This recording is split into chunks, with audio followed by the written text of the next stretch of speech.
In this video, we're going to walk through the calendar screen in the Multiply app for Word of Life 51 Student Ministries.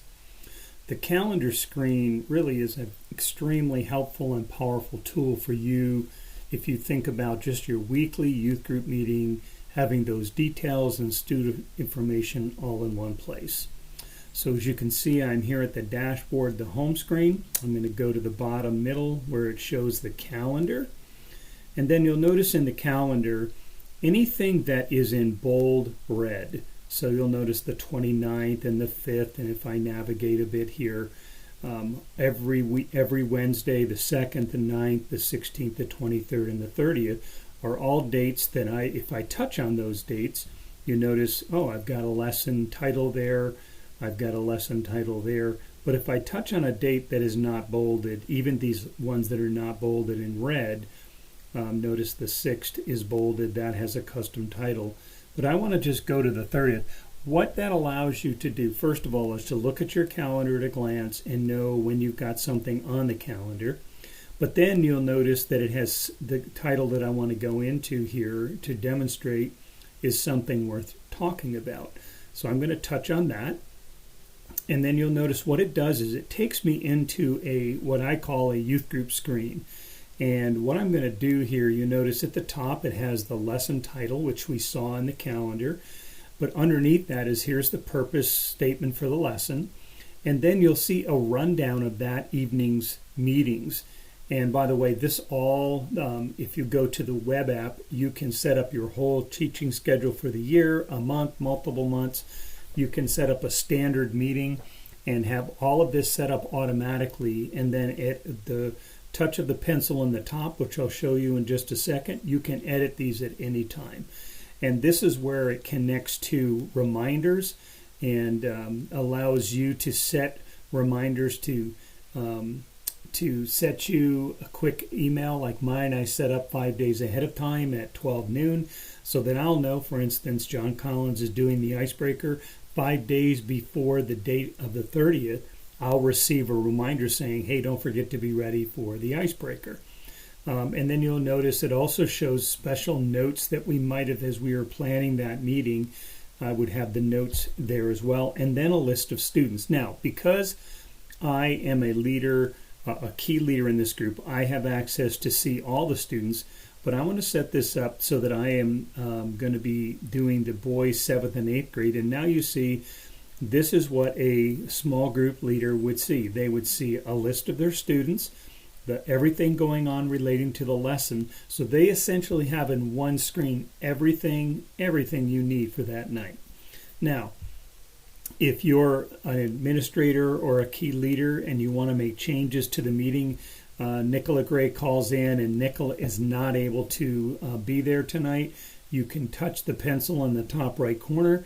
You can go in and notice Nicola Gray is doing announcements, but we're actually going to change that because she can't be there. And we're going to ask Oriol to be the leader taking charge of that. So then if I go out of that and click the little top corner check mark, you'll notice now the change has been made, and that will also update on everybody's menu.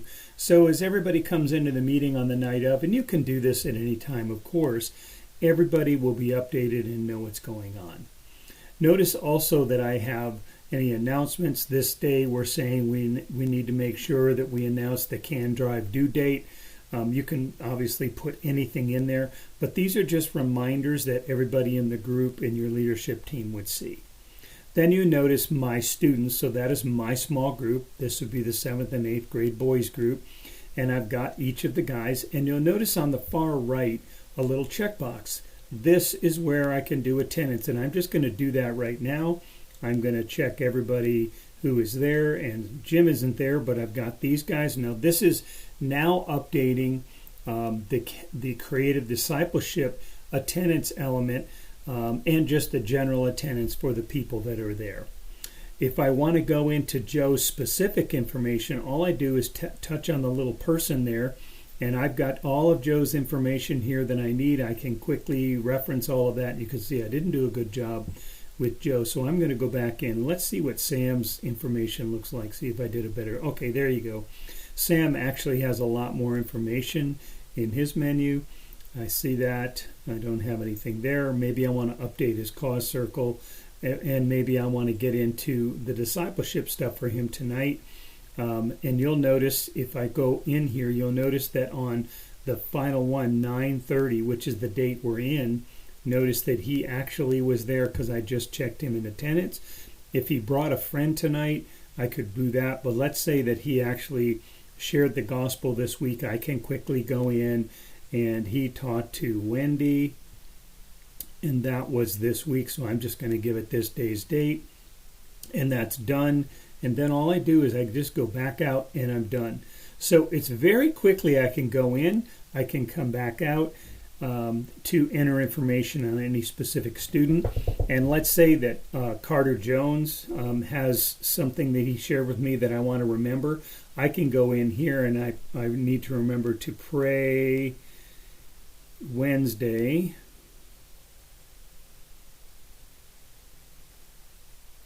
Let's spell it right. For test. And this would be, again, a reminder for me to go to pray, but it'd also be something where when I go into this maybe next week, I can go, oh yeah, I'm not going to forget to pray for Carter.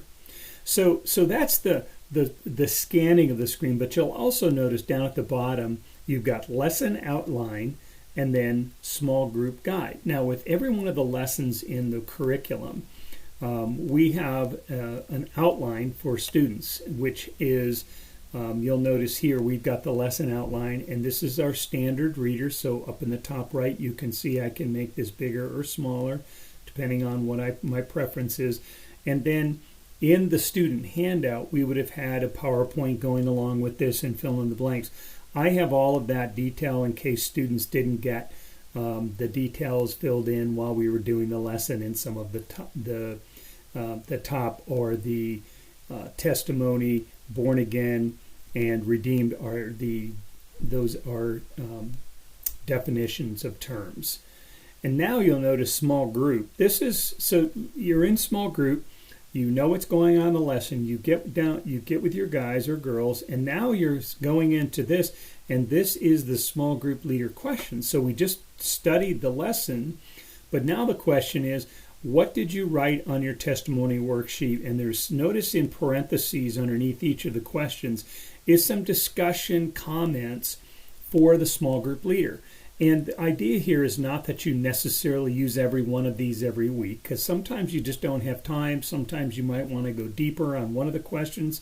But what we want to do is provide you as a small group leader the details that you need. So you can go ahead, go into this ahead of time, so that you can say, you know what, I really want to drill down in on the second question, and I'm really going to spend some time there. And then lastly, we talk about next steps. So the whole idea of next steps is, it's one thing to hear the Word of God, but right, we're supposed to be doers of the Word, not hearers only. So now we want to encourage them to take that next step this week and figure out what they can do with what they heard. And you'll see that with every lesson. We have that available for you. So here you have it in one screen, everything that you need related to your small group. And the way you get there is you simply navigate to calendar, you touch on any date, and then when you go in, you can see the details for that date. Okay? Pretty simple. That's the calendar menu.